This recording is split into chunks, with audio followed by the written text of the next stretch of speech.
We've had a couple guys that have stepped up since Mizuka's been out. The freshman has gotten some work there, Najee. Christian Williams has gotten reps there. We've moved different people in the spot. We always train these guys. We got to say position flexibility brings value, right? So if we teach you more than one thing, if something happens down the line and somebody happens to go down, it's next man up mentality. So you can't live by that if you don't practice that in the spring. Is that positional flexibility concept easier to sell to those guys when there's this many spots open? I wouldn't say it's easy to sell. It has to be something that they believe in as well, right? The better for the unit, the better for the team. But we got selfless individuals. That's what being an offensive lineman is. So if we had to move a tackle to guard, or guard to tackle, or center out to guard, they're willing to do that for the betterment of the team. How's Najee performed? Just having to step up and maybe get some first-team reps with Mizuka out? Najee's been doing a really good job, and I don't want to shout out the school he went to, but I think they did a really good job of developing him. The game has slowed down for him, which is the biggest thing for a high school guy coming to the college range, especially in the SEC, having the game slow down for them mentally and physically. And we're excited about him. He's excited to get the opportunity to show that he belongs, and we're just going to keep giving him more, keep pushing him. All right, it's about creating competition in that room. Is he someone who can play center as well, or are you just kind of strictly a guard right now? Oh, no, he position flex, right? He played center at IMG, did a really good job there. He moved out to guard at IMG, did really well there. Again, it'll help him in his career to be able to do both. There we go. Knijeah Harris is a name. I spoke about it earlier this week, guys. There's a name that, as a true freshman, not likely, that a true freshman come in and that he's ready. But Harris has been a name that really has gotten those first-team reps, or some of the first-team reps since Mizuka's been out, and has really taken advantage, has really impressed his staff as a young freshman. And it's tough. We know how tough it is to come into this league. I mean, honestly, just college football in general, that's the hardest position to come in and be physically ready to go out there and go snap after snap compared to what you were doing in high school. And especially in this conference, especially in the SEC. I mean, these defensive linemen are no joke in this league. And if you're coming a true freshman and can come in, we've been hearing, he is getting first team reps and impressing and doing well. And earlier this episode, you just heard the kind of spiel of how well this defensive line is doing at the same time. And Najee Harris is coming as a true freshman and really fit in. And he's doing it at center and he's doing it at guard.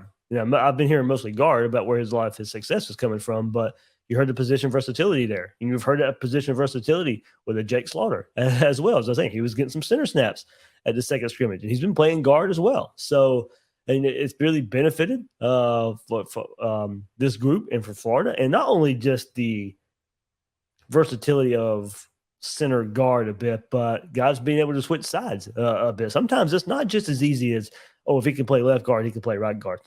A lot of times, sometimes that's not as easy, so being able to play both sides as well. And look, this is also where Florida's benefit of two offensive line coaches come in as well, as being able to spend time with these guys and, the teaching that goes along there between Sell and Stapleton.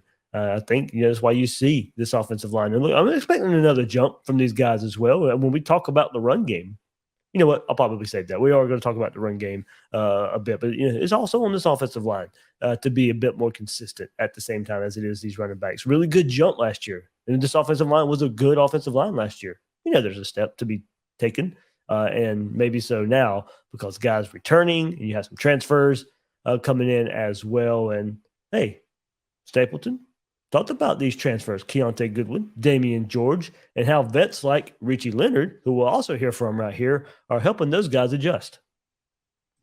They're stepping up as well. Like, again, they're a little bit not behind, but they have some things to learn. Like Austin's year 2 in the system. Both of these guys are in their first 2 months of really being out there and executing it. So there's still some things that they have to kind of lock in from a mental standpoint to be out there and do it at the same level as Austin. But again, competition, is what we're trying to create in that room at both those positions so that we get the best of each player.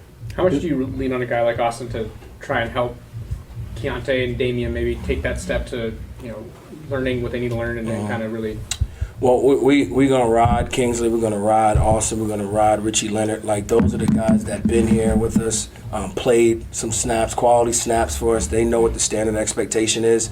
So we're going to rely on them because we know that pure accountability is dangerous, right? When your teammate checks you on the field, on the locker room, is different than when a coach checks you, right? It's kind of like I said earlier, I had older guys doing it for me. Yeah. So it's only right because, we got a lot going on at practice. A coach might not always see you took a 12-inch step instead of a 6-inch step, but if I'm sitting there watching, I can correct them because I know this is how it should be done, so yeah. What's the tone of that? Because I guess it could be misconstrued as he's coming down on me. How do you keep the tone as like, hey, I'm trying to help you versus this old head's coming down on you I'm coming for a spot? It always should be more of a conversation than an argument. Talk to a guy, tell him, this is what you see, and usually we're all older guys that have played, so the younger guys will take what we're saying, pretty well. We don't really have any guys with attitude problems or anything like that who would take it in an offensive way. So yeah, it's a good room to be a part of. And this might be the position group in the room where that experience of having year one really pay off. Florida could only lean on, and rightfully, and thankfully so, Osiris Torrance coming in the offensive line and being able to be around him and not, kind of pick his brain for experience. Well, now all these transfers, Goodwin, George, all these freshmen coming in as well.